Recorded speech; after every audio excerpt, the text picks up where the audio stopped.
Я русский человек. Je suis И, как russe. говорится, у меня в роду кругом Et comme Ивана да on Марья. dit, j'ai Но des когда я вижу racines примеры такого russes. героизма, Mais lorsque je vois des как подвиг exemples молодого парня de Нурмагомеда héroïsme comme cela, Гаджимагомедова, lorsque уроженца Дагестана, un jeune плаксы по homme, национальности, Magomedov других d'Aguestan, наших воинов, né, мне хочется сказать, se fait tuer, галактикс, et я d'autres дагестанец, я de чеченец, nos combattants. ингуш, Je suis русский, tchétchène, татарин, ingouche, еврей, russe, мордвин, juif, осетин. Всех их habitant de более чем l'Ossétie. 300 национальных групп, этнических групп России Nous просто невозможно avons перечислить. plus Думаю, вы de меня понимаете. 300 ethnies. Но Nous я ne pouvons горжусь pas тем, les что я énumérer часть этого tous. мира, Je часть suis могучего, une partie сильного, de ce многонационального народа de ce России. monde puissant, multiethnique Вместе с тем de la никогда не Russie. откажусь и от своего убеждения, что Et русские и je ne украинцы – pourrai это один jamais народ. renier le fait que les Даже Russes et les несмотря на то, Ukrainiens что часть ne font жителей qu'un seul. Украины запугали, La многие majorité des оболванены Ukrainiens нацистской ont été националистической intimidés, пропагандой, ont а été кто-то сознательно, конечно, intimidés пошел et по leurs пути cerveaux ont été бандеровцев, lavés других par une приспешников нацистов, propagande. которые в годы Великой Отечественной Propagande войны par воевали на стороне Гитлера. И то, les что мы adeptes de воюем Bandera. именно с неонацистами, Mais le fait que показывает nous сам ход combattons боевых действий. les néo-nazis Националистические и est неонацистские prouvé формирования, а среди них par есть и les actes. иностранные Il y a des наемники, groupuscules, il y a des в том числе из formations Ближнего des Востока, néo-nazis прикрываются мирными гражданами, как живым qui se щитом. cachent derrière les Я civils уже говорил, comme derrière un есть bouclier абсолютно humain. объективные J'ai данные, déjà опровергаются dit, того, как они il размещают existe des тяжелую données военную технику в жилых qui кварталах городов. prouvent que le matériel lourd des Вместе armements est mobilisé dans des quartiers résidentiels. действовать именно таким образом, самыми крайними Ils бандитами. se livrent Вместо à того, des чтобы actes выполнить dignes обещание uniquement des убрать эту bandits. технику из жилой застройки, Au lieu от de детских садов, retirer больниц, ces наоборот, armements lourds des quartiers дополнительно перебрасывают туда résidentiels, танки, des артиллерию, écoles, ou bien, минометы. au contraire, ils Они avancent еще и des взяли в mortiers. заложников иностранных граждан, Mais en в plus, том числе eux, ils тысячи prennent en молодых людей, otage студентов, которые des проходили обучение на Украине. étrangers, Так, более des суток étudiants держали на железнодорожном étrangers. вокзале в Харькове Ainsi, plus de 3179 граждан Индии, 24 в heures основном à студентов. Kharkiv, И большую часть из plus них de продолжают 3000 удерживать до étudiants сих пор. ont été В том pris en числе otage. 576 человек в городе Сумы. Plus de 576 personnes prises en otage à Soumy. Nous avons également vu des difficultés des Chinois, des étudiants chinois qui voulaient quitter Kharkov. 2 d'entre eux ont été tués. Des centaines d'étrangers essayent de quitter les zones de combat, mais ils sont empêchés. Ou bien, on leur propose de quitter le pays par Lviv vers la Pologne. Et ça veut dire tout simplement de traverser tout le pays au prix de leur vie, de leur sécurité. Nous avons tout assuré, les couloirs humanitaires, les transports, pour que les civils puissent quitter le pays. Encore une fois, je le dis et redis, les nationalistes ne nous le permettent pas. Qui plus est, ils informent les habitants d'origine étrangère pour qu'ils se mettent en contact avec leurs ambassadeurs pour après contacter les autorités ukrainiennes. Mais le pire est leur comportement vis-à-vis de leur propre peuple. Et eux, ils l'utilisent comme bouclier humain. À Severodonetsk, Sytchansk, dans d'autres villes, les habitants des quartiers résidentiels sont regroupés et mis dans des caves, tandis qu'à des étages supérieurs, un peu plus haut, ils déploient des lance-roquettes. C'est uniquement des fascistes qui se livraient à de tels actes. Lorsque les combattants soviétiques libéraient leur patrie. Je répète, nos soldats font tout pour ne pas créer des victimes parmi les civils, mais malheureusement essuient également des pertes. Je pense à tous ces combattants qui se battaient pour notre patrie.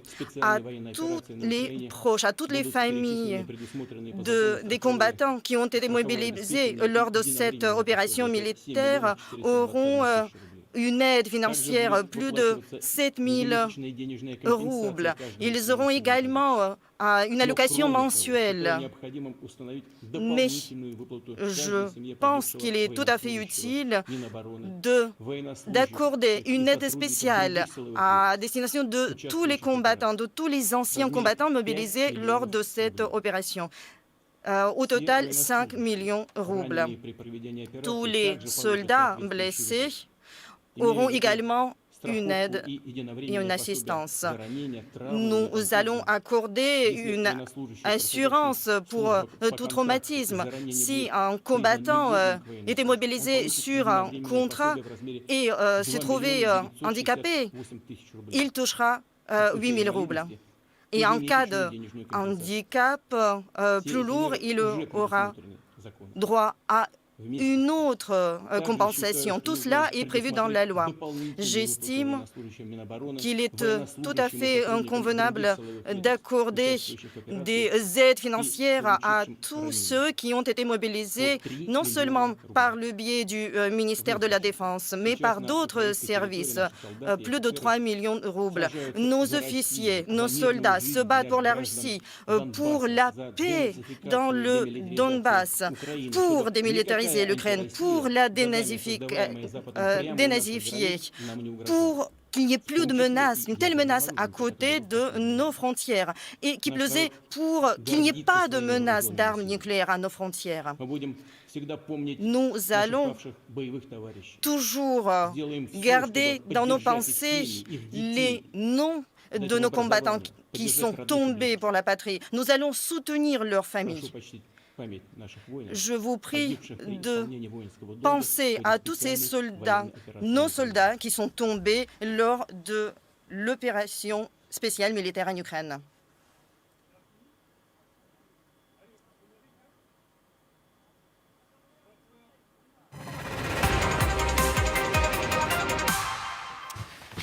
Bonsoir à tous. On va jouer carte sur table ce soir. On s'apprêtait à parler de bonnes nouvelles, à vous dire ou à vous rappeler que c'en est fini des masques, que c'en est fini du pass sanitaire, comme si on parlait d'un autre monde. Voilà, c'en est fini des masques et du pass sanitaire dans une dizaine de jours. Le Premier ministre l'a annoncé tout à l'heure. On s'apprêtait à en parler, à le commenter assez longuement. Mais il y a ce soir, au 8e jour de la guerre en Ukraine, quelque chose se passe. Il y a une certaine gravité. A-t-on pris nos désirs pour des réalités? C'est la question qu'on peut se poser ce soir. A-t-on pris des désirs pour nos désirs, pour la réalité, en insistant sur les ratés, sur les loupés de l'armée russe? Quand on feuillette la presse du jour, c'est à peu près partout. Le Monde, la machine de guerre russe à l'épreuve du terrain, le Figaro, les erreurs stratégiques de Vladimir Poutine, le Parisien, l'armée de Vladimir Poutine à la peine. Tout cela est vrai. Tout cela est vrai, mais est-ce que c'est l'essentiel? Est-ce que ça ne nous a pas conduit à ne pas voir l'essentiel, à savoir la progression, l'avancée qui semble inexorable de l'armée russe en Ukraine? Est-ce que ça n'est pas ça le fait majeur au 8e jour de ce conflit, avec une première grande ville conquise, avec une autre grande ville totalement assiégée, avec encore une autre ville pilonnée et qui devient une ville martyre? Je parle de Kharkiv, la deuxième ville du pays, avec le territoire russe en Ukraine qui grandit de jour en jour et qui connaît une accélération. Bref, on glose beaucoup sur les difficultés de cette armée. Peut-être qu'on s'attendait à une offensive plus rapide, c'est bien possible, mais le fait est qu'on peut se poser la question, Vladimir Poutine n'est-il pas en train de gagner cette guerre? Voilà, c'est la question que je vais vous poser et je vous présente ceux qui sont avec nous autour de la table ce soir. J'ai le plaisir d'accueillir Pierre Servant. Bonsoir Pierre, consultant défense pour TF1 et LCI. J'ai le plaisir d'accueillir Bernard Guetta. Bonsoir Bernard. Bonsoir. Député européen pour le groupe Renew Europe, en clair le groupe proche d'Emmanuel Macron au niveau français. Oui. J'ajoute que vous êtes un ancien confrère, Bernard, pour ceux qui l'auraient oublié. Pardon ? Toujours confrère. Toujours je suis confrère. toujours journaliste. Vous définissez toujours comme un Mais journaliste. je continue à écrire dans beaucoup de journaux, absolument, bien Voilà, sûr. un journaliste député européen, sans oublier que vous avez été correspondant à Moscou pour Le Monde. Pour Le pendant Monde, dans les années de la perestroïka. Dans les années de la perestroïka. J'ai le plaisir d'accueillir également le général Dominique Trinquant. Bonsoir Dominique. Ancien chef de la mission militaire française auprès de l'ONU. Et j'ai le plaisir d'accueillir Isabelle Lasserre. Bienvenue à vous aussi, Isabelle. Journaliste au Figaro, ancienne correspondante à Moscou et auteur de Emmanuel Macron, le disrupteur, la politique étrangère d'un président anti-système aux éditions de l'Observatoire. Dans ce livre, vous parlez beaucoup de la Russie. Il est paru il y a à peine 2 mois. Il vient de paraître. Même pas, ouais, voilà. un mois. Il est en librairie un peu partout. Alors avant de faire le point sur ce qui me semble être une atmosphère de gravité soudaine et de prise de conscience de ce qui se passe réellement, après 3 ou 4 jours où on a semblé dire « Ah bah Poutine, ça s'enlise, Poutine, des difficultés imprévues », je voudrais qu'on dise un mot sur ce que vient de déclarer Vladimir Poutine, justement. On va en quelques grandes lignes, il répète, il réaffirme sa vision de l'histoire en disant « Nous nous battons, oui, pour dénazifier l'Ukraine. Oui, les nazis sont en Ukraine. » On va tout de suite réécouter cet extrait parce que c'est très frappant. La majorité des Ukrainiens ont été intimidés. Et leurs cerveaux ont été lavés par une propagande. Propagande par les adeptes de Bandera. Mais le fait que nous combattons les néo-nazis est prouvé par les actes. Il y a des groupuscules, il y a des formations des néo-nazis qui se cachent derrière les civils comme derrière un bouclier humain. J'ai déjà dit, il existe des données qui prouvent que le matériel lourd des armements est mobilisé dans des quartiers résidentiels. Voilà, il y a aussi des déclarations sur le fait que non, nous ne cherchons pas à tuer des civils. Ce sont les Ukrainiens qui se servent de la population comme bouclier humain. On y reviendra parce qu'il a eu cette conversation aussi avec Emmanuel Macron tout à l'heure. Et puis, il y a toute une partie de son discours, on sent bien, à des visées de politique intérieure. Les soldats auront des primes, les blessés auront des primes particulières. On sait que les mères de soldats en Russie, c'est un des rares groupements de la société civile qui a vraiment du poids et qui peut, peut-être pas menacer, mais fragiliser un peu Vladimir Poutine. Mais je voudrais revenir sur cette accusation envers et contre tout, sur, oui, les nazis, d'une certaine manière, sont sinon au pouvoir, tirent les manettes, influencent la population. Il l'affirme, il le réaffirme, Vladimir Poutine. Alors nous, ça nous semble complètement aberrant. Mais j'allais dire, quel est le sens de cette affirmation, Pierre ? Effectivement, ça correspond vraiment à un discours très, très, très ancien et qui fait référence au fait, il faut remonter à la Deuxième Guerre mondiale. Vous savez que jusqu'en 1941, la Russie soviétique est l'allié de l'Allemagne nazie. Ils se sont partagés la Pologne et les soviétiques se sont caractérisés par des crimes odieux sur l'armée polonaise, notamment en exécutant des grandes masses d'officiers polonais, d'actifs ou de réserve. Alors pourquoi de réserve ? Parce que dans l'armée polonaise, il y avait énormément de réservistes officiers, des magistrats, des journalistes, des intellectuels, etc. Et donc, en les exécutant d'une balle dans la tête, les soviétiques ont cherché à casser complètement les Polonais. Et ce qui fait que le pacte date de 1939, Ribbentrop-Molotov, donc le pacte d'amitié germano-russe, soviétique. Et en 1941, le 21 juin 1941, il y a l'opération Barbarossa, où là, les nazis se retournent contre leurs alliés, lancent leur attaque, rentrent en Ukraine. Et là, en Ukraine, ils sont accueillis à bras ouverts. Alors pourquoi sont-ils accueillis à bras ouverts ? Tout simplement parce que les Ukrainiens ont la mémoire du fait que 10 ans plus tôt, dans les années 30, les bolcheviks ont organisé systématiquement des famines en Ukraine. C'est ce que les Ukrainiens connaissent sous le nom d'Holodomor. Donc les historiens disent entre 3 et 5 millions de morts affamés volontairement pour casser l'Ukraine qui résistait à la bolchevisation. Vous avez énormément de scènes documentées, enfin de récits documentés d'anthropophagie pour résister à ça. Et donc quand les nazis, quand les Allemands arrivent, ils sont en partie accueillis comme des libérateurs des bolcheviks. C'est ça. Alors, Mais alors on comprend bien Et qu'il donc- essaye et de donc, récupérer cette histoire voilà, il y a à cette son histoire. profit. Mais aujourd'hui, en Ukraine, la place des néo-nazis, personne ne dit qu'il n'y a pas de néo-nazis en Ukraine. Enfin, elle est Mais écoutez, infime. elle est marginale. David, Il y a juste un- c'est Oui. exactement comme si vous disiez que la France est trotskiste parce qu'il y a un candidat trotskiste qui s'appelle Monsieur Poutou. Enfin, c'est absolument invraisemblable. Il y a beaucoup moins. Il y a des nazis en Ukraine, comme il y en a, hélas, dans tous les pays d'Europe. Mais il y en a beaucoup plus en Russie, et ils sont protégés en Russie par le pouvoir de Monsieur Poutine qui s'en sert comme supplétif. Tout ça, j'allais dire, tout ça est une plaisanterie. Mais on ne peut pas, hélas, dire que tout ça soit une plaisanterie, parce que tout ça est en vérité une ignominie. Il s'agit d'accuser un président qui, M. Zelensky, qui par parenthèse s'affirme de jour en jour comme un héros, mais absolument incroyable, de courage, de dignité, de force, de présence auprès de son peuple. Il incarne la résistance, il incarne l'État. Et accessoirement, il est juif. Et accessoirement, il est juif.